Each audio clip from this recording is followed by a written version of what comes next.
It's 9 a.m. at a tech company trying desperately to change. The CEO, Maria, stares at the whiteboard littered with failed roadmap attempts. Everyone agrees they must transform, but that word feels like a cliff they can't climb.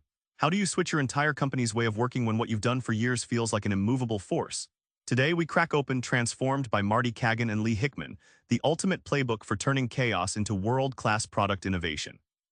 Before you can evolve, you must understand the terrain. The product operating model isn't just jargon, it's a new way of working that top tech firms swear by.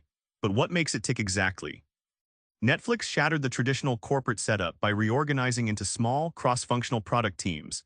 Each team owns its own features end-to-end, from concept right through to customer delight. Instead of command and control, accountability lives where the work happens.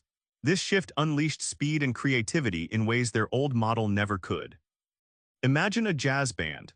Unlike an orchestra with rigid sheet music, a jazz ensemble improvises fluidly, responding to each other in real time. That's exactly how high-performing product teams operate. They need autonomy to riff and innovate while staying tightly in sync. This organic interplay is the lifeblood of the product model, freeing teams from rigid hierarchies.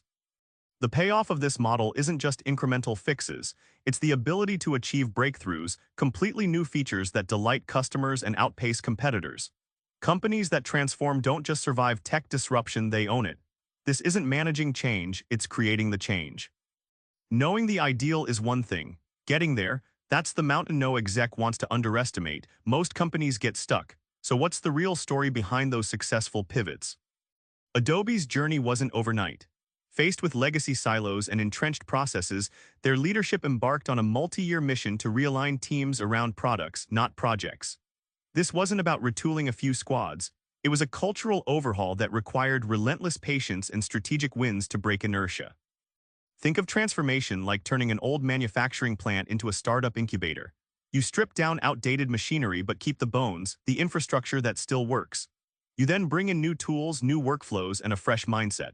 The process feels chaotic, but that internal demolition is essential to rebuild something radically more effective.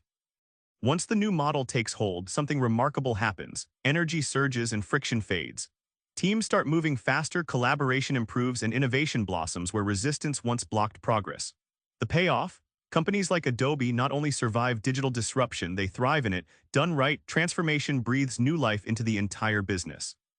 Transformation isn't the end, it's the launchpad. Once you cross the Rubicon, the impact on your product innovation can be staggering. But what does this actually look like in practice? Spotify's famed squad model divides work into autonomous squads driving specific parts of the product. Each squad feels like its own mini startup, rapidly shipping and iterating with laser focus. This model created a constant flow of fresh features that kept Spotify ahead in a cutthroat streaming market. Innovation isn't a solo dash but a relay race. Teams pass ideas forward, build on each other's work, and maintain velocity. The product operating model creates the baton-passing lanes, clear handoffs, shared vision, fast feedback loops that keep everyone sprinting forward together rather than stumbling over handoffs. When you get this right, success becomes addictive. The culture shifts and teams crave the next challenge. Instead of fearing change, they hunt for it, eager to innovate faster and better. The book showcases companies transformed into innovation powerhouses, proving that the product model doesn't just fix problems, it unleashes potential. Back to Maria staring at that whiteboard, her company's transformation feels less like a leap and more like a carefully planned climb now. The product operating model isn't magic, it's method. If you want to compete with giants, start by embracing autonomy in small teams, repurpose your legacy thoughtfully, and rally your culture toward continuous innovation. Try this, pick one product team today and give them full ownership. Watch what happens next. Subscribe for more book summaries like this one.